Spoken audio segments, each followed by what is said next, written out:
4 ኪሎ በርበሬ ነው። ዋጋው አሪፍ ነው ብዬ አስባለሁ። ደህና ነው። በፊት እንግዲህ 1950 ነበር የሚሸጠው። እነዚህ ወላሂ የፈጁትን ብር ብነግራችሁ ተውት ማለት ነው። ይሄ በቃ ብዙ ብር ነው የፈጀው። ኑ እንሂድ ወፍጮ ቤት በርበሬ እናስጨቅጭቅ።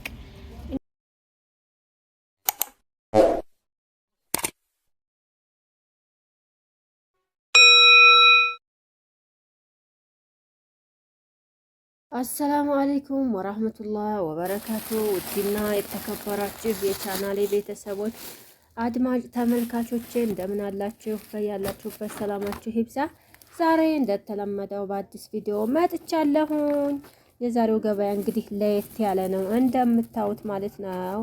በርበሬና ሽሮ ለማዘጋጀት የሚያስፈልጉ ነገሮችን ገዛዝቻለሁ። ያው ይሄ የምታዩት ጭናዳም ነው። ጭናዳም ለሽሮም ለበርበሬም ይሄንን ገዛሁኝ እላችኋለሁኝ። እዚህ ደግሞ ዝንጅብል 1 ኪሎ እና ያው ይሄንን በሩብ ገዝቼ ነው። ሌላ ውስጥ ተቆጣጥሮ ነው ያንኛው። እዚህ ደግሞ እንደምታዩት ሽንኩርት የሀገራችን ሽንኩርት ነው። ይሄ ለመጨቅጨቂያ ብዬ ነው የሀገራችንን ሽንኩርት ገዛሁኝ እላችኋለሁኝ። ሌላው ነጭ ሽንኩርት ነው።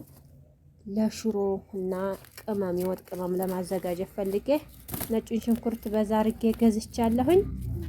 ሽንኩርቱ ይሄ ደግሞ ለበርበሬውም ለሽሮም ነው እላችኋለሁኝ።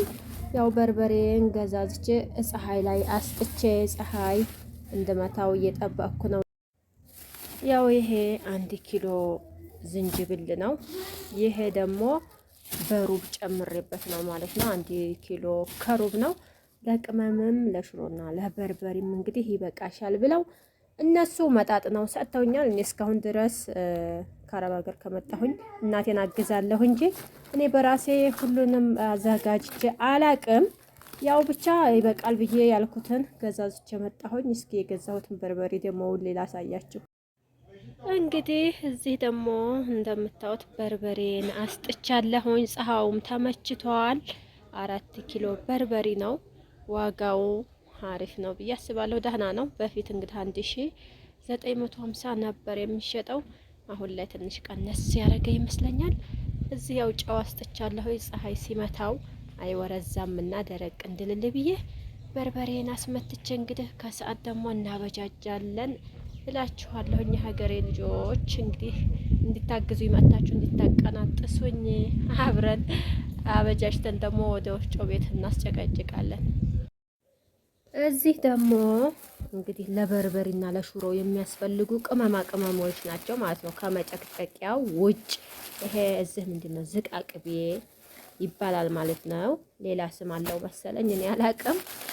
እና ብሻሎ እና ኮረሪማ እና ነጭ መጣፈጥ ኧረ ስንቱ ስሙ ብዛቱ ራሱ እና ምንድነው የሚባለው? ይሄ ደግሞ 7 ቅመም ነው ምናምን 7 ቅመም ገውዝ እኔ ስንቱን ስም ጠርቼ እንደምዘልቀው አላቅም። እዚህ ደግሞ ምንድነው ያለው? አብሽ አለ።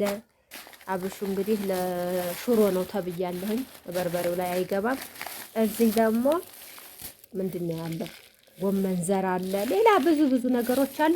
እነዚህ እንግዲህ ሽሮና በርበሬው ተዘጋጅቶ ከተጨረሰ በኋላ ልናስፈጭ ስንል የምንጨማምራቸው ነገሮች ናቸው ማለት ነው። እነዚህ ወላሂ የፈጁትን ብር ብነግራችሁ ተውት ማለት ነው። ይሄ በቃ ብዙ ብር ነው የፈጀው። 1000 ብር በቃ ይሄ 1000 ብር ፈጅቷል ማለት ነው። ቅመሙ እንግዲህ ለ4 ኪሎ በርበሬና ለስንት ጣሳ ሽሮ ነው ይሄንን ያህል ፈጀ ማለት ነው። ይሄ 1000 ብር ፈጀ ብቻውን ቅመሙ ማለት ነው። ይሄ ደግሞ እዚህ ሽንኩርቱ፣ ጭናዳሙ፣ ዝንጅብሉ ምናምን ተውት እዛው ገባ። ከበርበሬው በላይ ቅመሙ ነው የሚወስደው እያልኳችሁ ነው። እንግዲህ እስኪ ደግሞ ያለውን ነገር እናየዋለን። ከምሳ በኋላ ሽንኩርታችንና ጭናዳማችንን እያበጃጀን ነው። ከሰዓት በርበሬያችንን ለማስጨቅጨቅ ማለት ነው። ወዲ ያለው ሰው ምን ስራ ይፈታል ብላችሁ አልሐምዱሊላህ እና ይዘናል እላችኋለሁኝ። እስካሁን ድረስ ሀይቅ ከገባሁ እኔ ሽሮና በርበሬ አዘጋጅቼ አላውቅም ማለት ነው። ያው እናቴ ነበረች። አሁን ለመጀመሪያ ጊዜ እንግዲህ በቤቴ ላዘጋጅ ነው። እንግዲህ ምርጥ አድርጌ አዘጋጃለሁ ብዬ አስባለሁኝ። እኔ በራሴ መንገድ እስከ መጨረሻው እንትን ብዬ አላውቅም ማለት ነው። ገጠርም ቢሆን ያው እናቴ የምትሰራውን እያየሁኝ እያገዝኳት ምናምን በአንድ ላይ ነበረ። አሁን ግን እስኪ ቅመሙን አሟልቼ በራሴ ላስፈጭ ነው እላችኋለሁኝ። መለማመድ ነው እንግዲህ ጎጆ ስትይዙ፣ ጎጆ ሲያዝ ራሳችን የሚገባውን ምን ምን መደረግ እንዳለበት ማወቅ አለብን ማለት ነው። እንደዛ ልሞክረው ነው። ግን የበርበሬና የሽሮ ቅመሙ ያደናግረኛል። ይሄ መጨቃጨቂያው ምናምን ሳይሆን ከደረቀ በኋላ ሊፈጭ ሽሮው ላይ የሚገባውና በበርበሬው ላይ የሚገባው ቅመም ያን ያህል በደንብ ግልጽ አይሆንልኝም ማለት ነው። የቱ ነው ሽሮ የሚገባው፣ የትኛው ነው በርበሬ የሚገባው? ትንሽ ያደነጋግረኛል። እንግዲህ ጠይቄ አስፈጫለሁ ማለት ነው። እና ነጭ ሽንኩርቴንም እንትን ብያለሁ፣ ዝንጅብሌንም አጣጥቤያለሁ። እንሄድ ወፍጮ ቤት በርበሬ እናስጨቅጭቅ። እንግዲህ እንዳርጌ ሽንኩርቴን፣ ጭናዳሜን፣ በርበሬን ቀነጣጥሽ ተዘጋጅቷል። አሁን የሚቀረን ምንድነው? ዝንጅብል ነው፣ እየታጠበ ነው። እንግዲህ ወፍጮ ቤት ልንሄድ ነው። ረረረረ ማሻአላ ተባረከላ። ይኸውላችሁ ቅመሞችዬ በርበሬያችንን በዚህ መልኩ አስጨቅጭቀን መጥተናል ማለት ነው።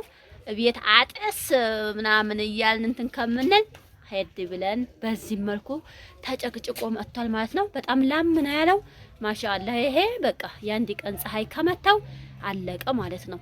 እና ሽንኩርቱ ራሱ ምናምን በጣም ሀሪፍ ነው የሆነው አይደለ? ጽድት ያለ ነው የሆነው። እና በርበሬው ራሱ በጣም ቀይ ነው። ካሜራው ላይ ትንሽ የነጣ ይመስላችኋል እንጂ እና እንደዛ አድርገን አዘገጃጅተን ልናስፈጭ ነው እላችኋለሁኝ።